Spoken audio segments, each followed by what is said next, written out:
오늘 성경 말씀 보시겠습니다. 이사야서 42장 5절부터 9절입니다. 하늘을 창조하여 펴시고 땅과 그 소산을 내시며 땅 위의 백성에게 호흡을 주시며 땅에 행하는 자에게 영을 주시는 하나님 여호와께서 이같이 말씀하시되 나 여호와가 의로 너를 불렀은즉 내가 내 손을 잡아 너를 보호하며 너를 세워 백성의 언약과 이방의 빛이 되게 하리니 네가 눈먼 자들의 눈을 밝히며 갇힌 자를 감옥에서 이끌어내며 흑암에 앉은 자를 감방에서 나오게 하리라. 나는 여호와이니 이는 내 이름이라. 나는 내 영광을 다른 자에게 내 찬송을 우상에게 주지 아니하리라. 보라, 전에 예언한 일이 이미 이루어졌느니라. 이제 내가 새 일을 알리노라. 그 일이 시작되기 전에라도 너희에게 이르노라. 아멘. 네, 오늘 백성의 언약과 이방의 빛, 백성의 언약과 이방의 빛, 이런 제목으로 하나님 말씀 증거하겠습니다. 오늘 성경 말씀은 어제 본문에 이어서 계속 여호와의 종, 이제 앞으로 신약 시대에 오실 예수 그리스도께서 어떤 일을 하시며 어떻게 하나님의 영광을 드러내시는지 예언하는 대목입니다. 몇 가지 교훈으로 은혜를 나누고자 합니다. 첫 번째는요, 우리 하나님은 만물을 창조하신, 천지 창조하신, 만물을 창조하신 능력의 하나님, 이렇게 말씀합니다. 5절에서 교훈합니다. 하늘을 창조하여 펴시고 땅과 그 소산을 내시며 땅 위의 백성에게 호흡을 주시며 땅에 행하는 자에게 영을 주시는 하나님 여호와께서 이같이 말씀하시되 그 여호와의 종을 부르셔서 포로된 백성들을 자유하게 하실 것인데 그 일을 행하시는 하나님이 어떤 분이십니까? 하나님을 설명하고 묘사하고 있죠. 자, 그 하나님은 어떤 분이십니까? 창조의 하나님이시라고 합니다. 하늘을 창조하여 펴시고 마치 하늘을 천막 치듯 둘둘 말려진 포목을 펼쳐서 펴시는 것처럼 운유적으로 묘사하고 있죠. 땅과 그 소산을 내시며 창세기 1장 11절 보시면 땅을 만드시고 그 땅 위에서 풀과 씨 맺는 채소, 씨 맺는 채소는 그 곡식류죠. 그리고 각기 종류대로 씨 가진 열매 맺는 나무, 과일 나무들이죠. 그걸 내라고 하셨습니다.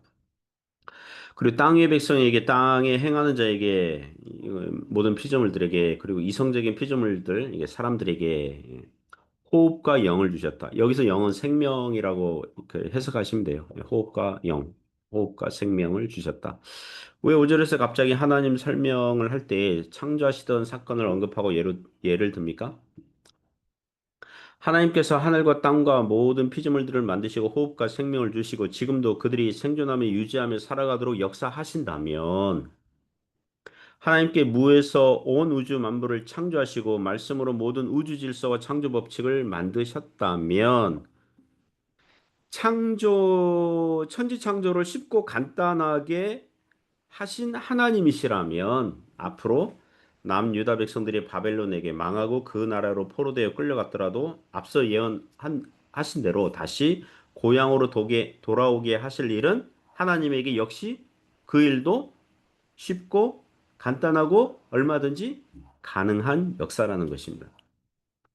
신약 성경에서 신자들에게 염려가 생길 때마다 공중나는 새를 보라고 하시고 드레핀 백합화를 보라고 하시고 오늘 피었다 지는 들풀도 보라고 하신다면 하나님께서 인간들보다 못한 동식물들도 돌보신다면 어떤 생각해야 돼요? 하물며 그리스도 안에 있는 하나님의 백성들을 하나님께서 얼마나 더욱 돌보시겠는가 믿음으로 생각하라는 그런 구절이 떠오르죠.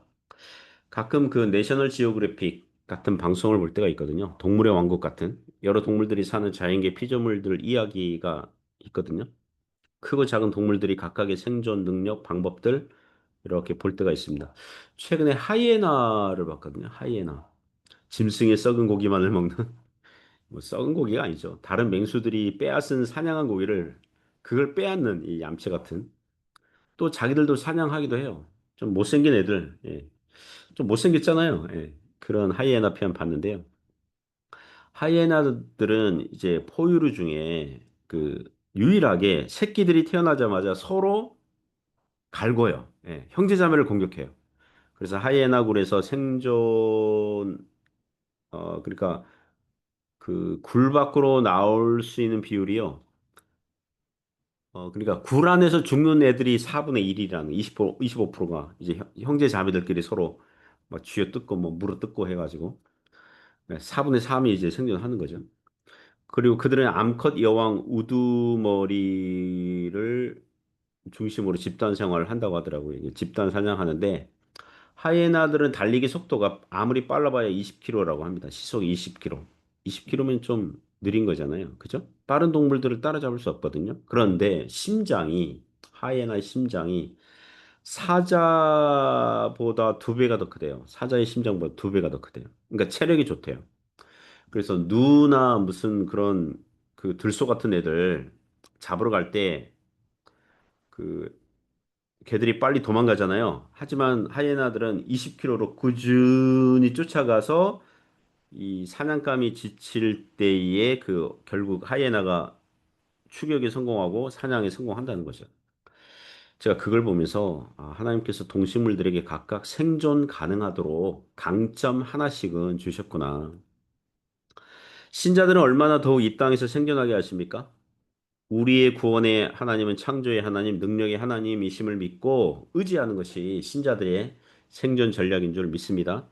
그리고 여러 가지 은사들을 주셔서 감당하게 하시는 거죠. 천지 만물을 창조하시고 지금도 섭리 가운데 관리하시는 하나님이시라면 예수 그리스도 안에서 이미 구원하여 주신 것을 최종 구원의 완성을 향해서 인도하시고 섭리하시고 역사하실 것을 믿으시기 바랍니다. 두 번째 교훈은요. 우리 하나님은 죄인들을 예수 그리스도 안에서 구원하시는 하나님, 구원의 하나님이시라는 거죠. 6절, 7절에서 교훈합니다. 나 여호와가 의로 너를 불렀은즉 내가 내 손을 잡아 너를 보호하며 너를 세워 백성의 언약과 이방의 빛이 되게 하리니 네가 눈먼 자들의 눈을 밝히며 갇힌 자를 감옥에서 이끌어내며 흑암에 앉은 자를 감방에서 나오게 하리라. 구약에서 예언하기를 하나님께서 그리스도를 부르셔서 죄인들을 구원하시는 일을 하도록 하셨다고 하는 거죠. 6절 보면 여호와가 너를 하나님의 종 메시아죠. 부르시고 세우셔서 무엇으로 삼습니까? 백성의 언약과 이방의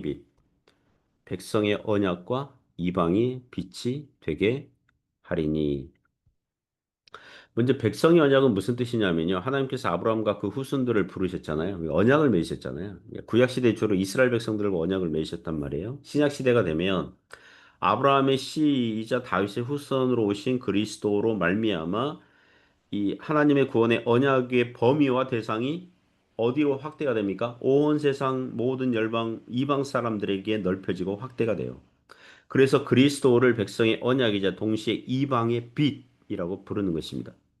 그러면 그리스도께서 오셔서 하시는 일이 무엇입니까? 7절을 보면 네가 눈먼 자들의 눈을 밝히며 여기서 눈먼 자들은 육신적으로 시각 장애인들을 말하는 게 아니라 영적으로 눈이 먼 죄인들을 얘기합니다. 하나님과 분리된 모든 자들은 영적인 시각 장애인들이라고 할 수 있어요. 왜냐하면 빛과 진리를 볼 수 없거든요. 그래서 예수 그리스도의 복음은 영적으로 눈먼 자들의 눈을 뜨게 하는 것입니다. 그리고 갇힌 자를 감옥에서 이끌어내며 흑암에 앉은 자를 감방에서 나오게 하리라. 여기서 갇힌 자들, 흑암이라는 감방에 앉은 자들은 모두 다 죄인들을 설명하는 은유적 표현들이에요. 그들은 죄와 사망과 악한 마귀의 감옥 안에 갇혀 있는 자들인 셈입니다. 그 수년 전 영화인데요. 히트한 영화 매트릭스. 키아누 리브스가 나온 영화가 있죠. 그 영화의 그 스토리를 보면 현실은 기계들에게 인간은 인큐베이터 안에 갇혀 있고 기계 나라를 위한 소모품으로 그 영양분과 에너지를 빼앗기며 살고 있는데 이 가상세계에서는 그러니까 이 기계들이 인간들에게 그 가상세계에서 살도록 그러니까 그래서 멀쩡한 인간 것처럼 그 살고 있는 것처럼 그 하는 그런 배경이거든요. 참 영화 시나리오를 잘 썼어요. 마치 그와 같이 하나님을 모르는 사람들은 자신들의 생각과 신념으로는 자유인처럼 자기가 자유스러운 사람인 것처럼 그 생각하고 살고 있지만 영적인 관점에서 보면 스스로 속고 있고 속임을 당하고 있죠. 실은 흑암이라는 죄와 사망과 악한 마귀와 거기에 수하 노릇을 하면서 영적인 감옥에 갇혀서 살고 있는 그런 영적인 현실이 있는 거죠. 그래서 그리스도께서 하신 일이 무엇입니까? 골로새서 1장 13절 14절 보시면요. 그 마치 그 감방에서 이제 구출하는 것처럼 그가 우리를 흑암의 권세에서 건져내사 그의 사랑의 아들의 나라로 옮기셨으니 그 아들 안에서 우리가 속량 곧 죄사함을 얻었도다. 우리 믿는 자들이 그렇게 흑암의 권세에 갇혀 있다가 예수 그리스도의 십자가 대속 사역으로 말미암아 그의 사랑의 아들의 나라로 예수 그리스도의 나라로 옮겨진 줄 믿습니다. 혹자는, 그러니까 믿지 않는 사람들은, 자연인들은 교회 다니는 신자들을 보면서 이렇게 비난하거든요. 아니, 너희들은 그 휴일날, 일요일에 좀 쉬고, 어? 산과 들로 좀 놀러도 다니고, 이래야 되는데, 왜 교회당에만 매여 있냐? 왜 기독교라는 종교에 매여 있고 갇혀 있느냐? 이렇게 비난하거든요.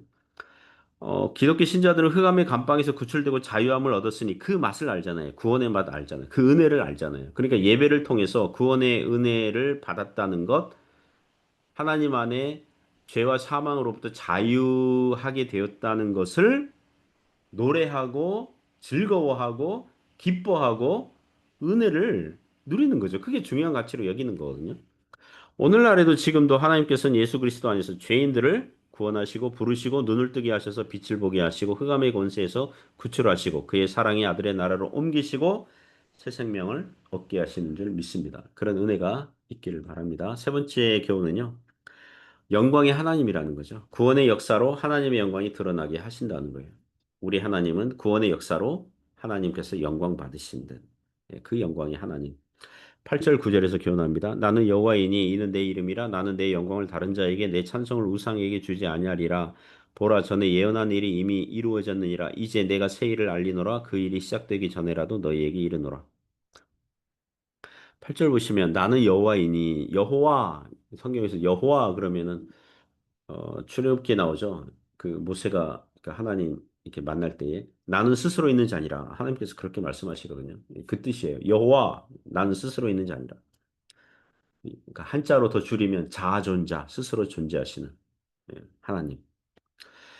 그 그러니까 그 하나님께서 이루시는 구원을 하나님의 영광을 다른 자에게 내 찬송을 우상에게 주지 아니하리라. 이 말씀은 뭐냐면 우상신들이 무슨 힘이 있어가지고 하나님이 하시는 일을 뭐 가로챈다거나 하나님의 일을 방해한다 그 뜻이 아니라 우상은 원래 없는 것들인데 사람들이 상상력으로 만들어낸 거잖아요. 당시 우상 숭배를 하는 이방 나라들이나 이방 사람들에게 가로막혀서 하나님이 하실 일들이 도중에 포기되거나 취소되는 일들은 없다는 것입니다. 그리고 구약교회도 다른 나라의 포로로 잡혀가서 한탄하기를 우리 하나님은 힘이 없으신가 봐. 그렇지 않고서 우리나라가 망하겠어? 이왕 이렇게 된 거 우리가 강한 나라에 강한 나라 백성들이 섬기는 우상이나 섬겨야 되겠어. 이런 일이 벌어지지 않도록 반드시 바벨론 포로에서 돌아오게 하시겠다는 구원의 역사, 그런 의지를 말씀하는 거죠. 9절에는 전에 예언한 일이 이미 이루어졌다고 그래요. 우리 하나님께서 미래의 일들을 예측하지 못하시거나 미래에 발생할 일들을 전혀 예상하시지도 못하고 생각하지도 못하는 불완전한 신이 아니라는 것입니다. 이전에 예언한 일들은 이미 이루어졌다는 거예요. 아마도 이사야서 39장에 히스기야 왕에게 예언한 미래의 일들이죠. 나라의 물건과 재산들이 바벨론으로 옮겨질 거고 남유다 백성들은 사로잡혀 갈 것이다. 이런 예언이 바벨론에 의해서 그렇게 이루어졌다고 이제 선지서 특유의 확신이죠.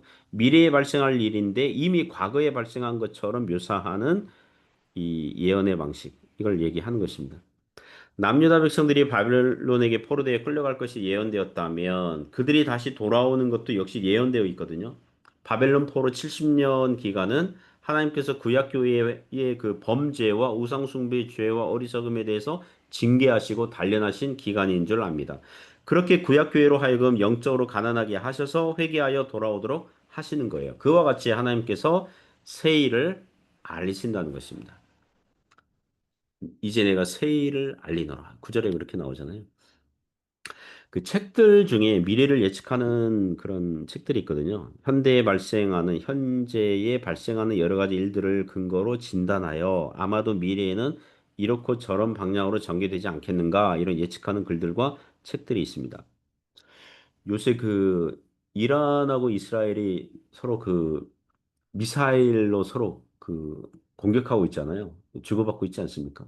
저 어제 뉴스 보니까 미국이 그 벙커 버스터라고 뭐 한 지하 뭐 100m에 있는 핵 그런 그 개발하는 핵 연료를 개발하는 뭐 그런 시설들을 타격하는데 이스라엘의 미사일이 뭐 고작 뭐 6m인가 뭐 이렇게 폭탄 떨어뜨리면 6m만 팔 수 있다는 거예요. 그런데 미국이 더 큰 벙커버스터 그런 미사일들이 있는데 그건 뭐 한 번에 한 60m 뭐 그 파할 수 있는 거 한 두 번이면은 두 번 같은 곳에 때리면 그 핵 그런 뭡니까 그런 시설들을 타격할 수 있다. 그래서 미국이 개입할 거냐 말 거냐 그 벙커버스터를 이스라엘에게 제공할 거냐 말 거냐 막 예측하는 할 것인가 말 것인가 예측하는 막 그런 뉴스들이 있더라고요.